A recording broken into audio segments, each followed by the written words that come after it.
What's up, y'all? Back here in a new damn video. I'm here to give you my payback preview slash predictions. All right. Now, NXT. NXT was in Philly tonight. I wish I went to it. I tried to get tickets a couple months, weeks ago. Couldn't get them. They're coming there again tonight. I'm trying my best to get something, and I hope I can go. I don't think I am going. But if I do somehow end up going to NXT, I will videotape me in my trip there. You know what I'm trying to say? So we'll see what happens. But let's get down to this show. It looks like it's going to be a pretty decent pay-per-view.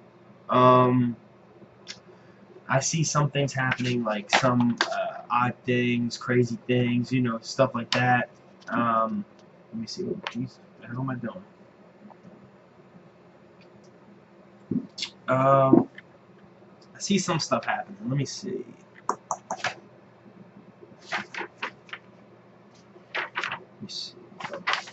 Yeah, there you go. Okay. I see some stuff happening. I'm gonna get down to it when I get down to those matches. Okay, so the first match of the night is a kickoff preview show. It's Damien Sandow and Curtis Axel versus the Sanctions. I got the Sanctions winning. Damien Sandow and this Curtis Axel fucking bullshit. Like I told you before, I can't stand it. You know, they're trying to re-impersonate the Macho Man, Hulk Hogan thing. It's really a sin. It's really embarrassing, and it's really disrespectful towards them too. Maybe not Hogan, because Hogan's whatever, but to Macho Man, since he's dead, rest in peace. But yeah, I got the Sanctions winning that match. I'm not even gonna watch that garbage. You got Ryback versus Bray Wyatt. Now Ryback, he was starting to catch a little buzz, alright? Excuse me. Ryback was starting to catch a little buzz, and it looked like he could have been a pretty good guy in the main event slot. Like, could have been a pretty good guy next to Seth and all them. You know, his mic skills started getting better, his ring skills started getting a little better, and now could have been the time to put him in that main event slot that they tried to put him into a couple years ago with CM Punk. But it looks like he's going to be versing Bray Wyatt. Now, Bray Wyatt, I don't know what's going on with him.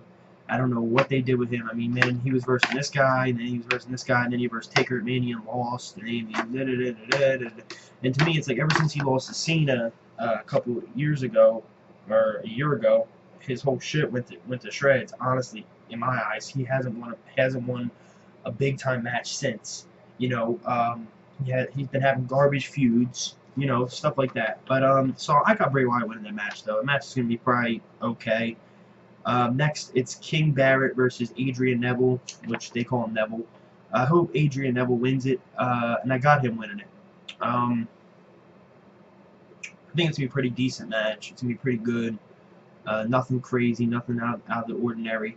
But I think Adrian Neville's going to put on one hell of a show. And I see some stuff happening between him and Wade Barrett, like, you know, the bull hammer off a rope, or him doing the red arrow and then him getting hit, or something cool happening. So, but I don't know. I mean, Barrett could win, Neville could win, but I'm going with Neville, and I want Neville to win, so I'm gonna pick him. Next, you got Sheamus versus Dolph Ziggler. I got Dolph Ziggler winning this match, just for the hell of it. I just got him winning it, or it's gonna go to DQ, and Sheamus is gonna beat the shit out of him. That's how it's gonna go. Match is gonna be pretty okay. 2 out of 3 falls match for the WWE Tag Team Championship match. This could be a pretty good match if it's if it goes down right. Okay, you got Cesaro and Tyson Kidd versus the New Day. I don't know what the falls are. I don't know what the match is. I don't know if it's tables, ladders. I don't know. You know, I don't know what they are. I'll know it's 2 out of 3 falls. But I got the New Day retaining. That's all. That's all I gotta say. I think it's gonna be a pretty good match. Though. What the hell? There's something red, I don't know. I got the New Day retaining, though. Next match.